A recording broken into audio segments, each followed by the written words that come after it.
Everyone.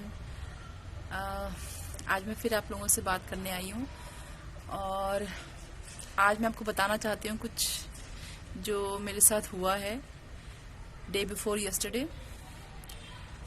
21st of November was a nightmare for me.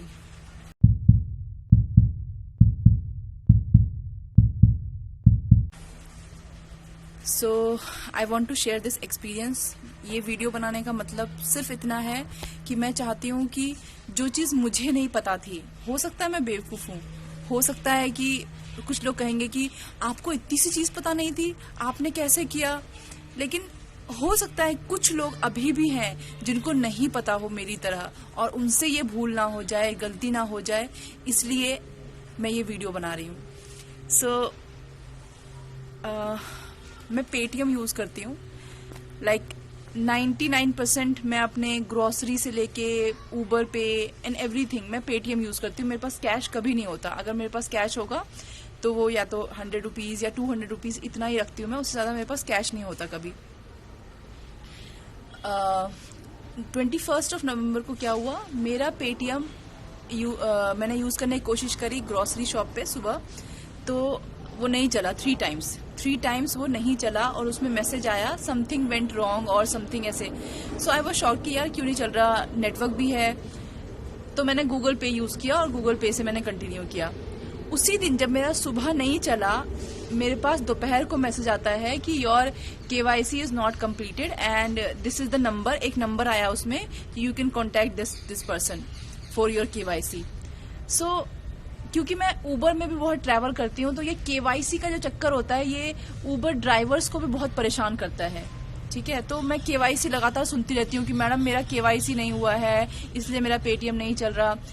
तो मैं frequently ये चीज़ सुनती हूँ उनसे कि KYC की वजह से उनका पेटीएम रुक गया है।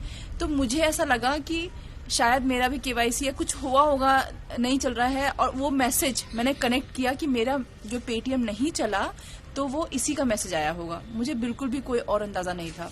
फिर भी मैंने उस पर कॉल नहीं किया उस नंबर पे और मैं अपना नॉर्मल डे कर रही थी। शाम को मेरे पास एक कॉल आता है और उस कॉल में वो बोलता है कि मैडम आपका KYC नहीं हो रखा है। तो मैंने कहा भैया मेरा KYC हो रखा होगा तभी तो मैं 2 साल से यूज़ कर रही थी ना अपना पेटीएम अचानक से। तो ही कन्विंस्ड मी कि आपका KYC जो हुआ था वो 60% हुआ था, 40% और बाकी है। तो मैंने कहा कि अच्छा तो मुझे क्या करना पड़ेगा। तो उसने मुझे कहा कि आपको मुझे कुछ नहीं बताना है, मैं आपको बताता हूँ और आप अपने आप अपना KYC कर सकते हो। So I was fine with it because जहाँ तक मुझे पता था कि फ्रॉड में आपका CVV नंबर आपको किसी को नहीं बताना चाहिए और आपको अपना OTP जो आता है जब हम कोई ट्रांजेक्शन करते हैं वो OTP किसी को नहीं बताना चाहिए। तो ये डिटेल्स हैं जो आपको शेयर नहीं करनी चाहिए। और अगर कोई आपको लिंक भेजता है ऐसे मैसेज में तो आपको वो लिंक पे क्लिक नहीं करना चाहिए। लेकिन मुझे ये नहीं पता था जो मैं आगे बताने वाली हूँ। तो उसने कहा कि मैम आपको एक ऐप डाउनलोड करना है, वो है क्विक सपोर्ट करके। और फिर मैंने कहा ठीक है होगा शायद कुछ ऐसा। और मैं डिस्टर्ब भी थी बहुत उस दिन, मेरा दिमाग सच में मेरा किसी भी चीज़ में मेरा दिमाग नहीं चला। उसने कहा क्विक सपोर्ट ऐप डाउनलोड करो और वो ऐप डाउनलोड करते ही उसने कहा कि अलाउ करो उसमें। मैंने अलाउ किया और उसके बाद मेरे मोबाइल का सारा डिटेल्स जो भी मेरे मोबाइल पे हो रहा था उसके पास चला गया। वो देख सकता था कि क्या हो रहा है मेरे मोबाइल में। ठीक है, उसने कहा आपकी पेटीएम जो लिमिट है वो मैं इंक्रीज करना चाहता हूँ, इंक्रीज करवाने के लिए आपको अपने कार्ड की डिटेल दीजिए।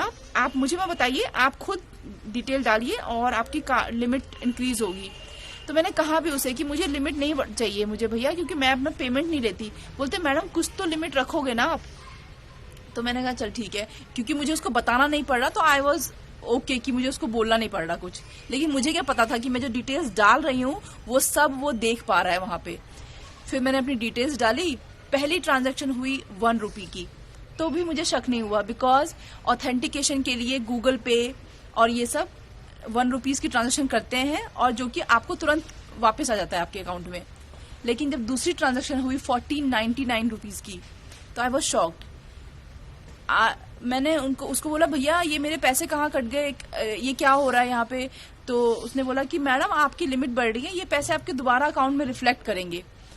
तो मैं अब मेरे पास, क्योंकि मुझे पता नहीं है कि उस ऐप से हो रहा है, मैं सिर्फ कंटिन्यू उससे बात कर रही हूँ और मेरा फिर तीसरी ट्रांजेक्शन हुई 9,999 रुपीज की, तब मेरा दिमाग सनक गया था और तब तक मैं समझ गई थी कि मैं फंस चुकी हूँ मैं किसी चीज में। ठीक है, तो HDFC वालों का, क्योंकि मेरा बैंक HDFC में, HDFC वालों का एक कॉल आता है अगर आप कोई बड़ी ट्रांजेक्शन कर रहा था, वो आपको कॉल करते हैं कंफर्म करने के लिए। तो जैसे उनका कॉल आया, मैंने उनको बोला कि ये ट्रांजेक्शन मैं नहीं कर रही हूँ, प्लीज स्टॉप दिस पेमेंट। ठीक है, और मेरे अकाउंट में और कोई पेमेंट नहीं होनी चाहिए बिकॉज मैं नहीं कर रही हूँ। मैंने मेरे बोलने के बावजूद अगले 3-4 ट्रांजेक्शन और हुए और ऐसा कर करके मेरा पूरा अकाउंट खाली हो गया। मैं आपको बता नहीं सकती कि अपनी मेहनत की कमाई, ठीक है, जो मैं दिन रात लगाकर कमाती हूँ, वो मेरे सामने मेरे पैसों के कटने के मैसेजेस आ रहे थे और मैं कुछ नहीं कर पा रही थी। आई वॉज जस्ट शाउटिंग और मैं घर में अकेली थी। And I am very thankful to my neighbour who was with me, because मेरे लिए वो बहुत बड़ा सदमा था, बहुत बड़ा झटका था, मैं जो नहीं हैंडल कर पा रही थी। एंड सच बताऊं तो मैं मरते मरते बची हूँ उस चीज से। जो पैसे गए, शायद मैं भी चली जाती उस दिन। फिर एन मौके पे मेरे हस्बैंड आ गए, तब तक मेरे हस्बैंड आ चुके थे। उस बंदे ने मेरा दूसरा डेबिट कार्ड भी वो उसकी एंट्री करवा करके उसमें से पैसे कटने शुरू ही हो गए थे कि मेरे हस्बैंड आ गए और उन्होंने तुरंत वो ऐप डिलीट किया। तब मेरे पैसे कटने बंद हुए। लेकिन मेरा जो पहला अकाउंट था वो पूरा खाली हो चुका था, ऑल मनी गॉन।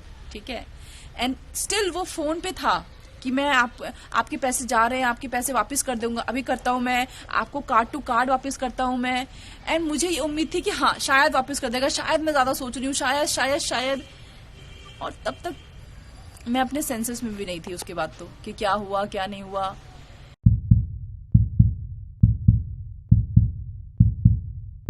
फिर साइबर पुलिस के पास गए हमने रिपोर्ट लिखवाई, हमने पेटीएम में कंप्लेन करी, सब किया मैंने। साइबर पुलिस वालों ने तो जो सुनाया मुझे सुनाया। ठीक है, कैन यू बिलीव कि मुझे अगले दिन उस बंदे का दोबारा फोन आता है, उस फ्रॉड का। ठीक है, मैंने वो फोन नहीं उठाया, that time I was in bank. ठीक है, I was doing all the formalities to freeze my account and everything. So मेरे हस्बैंड ने फोन उठाया वो, और ही वॉज कैजुअली टॉकिंग कि आपके पैसे ना आ जाएंगे आज शाम तक, आपकी वाइफ कैसी है, कल वो बहुत परेशान हो गई थी।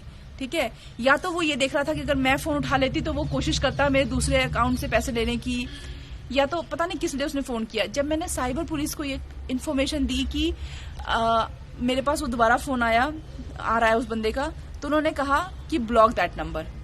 मुझे एक बात समझ में नहीं आई कि why to block, why can't we trace that number, it's a scam. ठीक है, मेरा 2 क्वेश्चन है कि पेटीएम की सिक्योरिटी कहाँ है।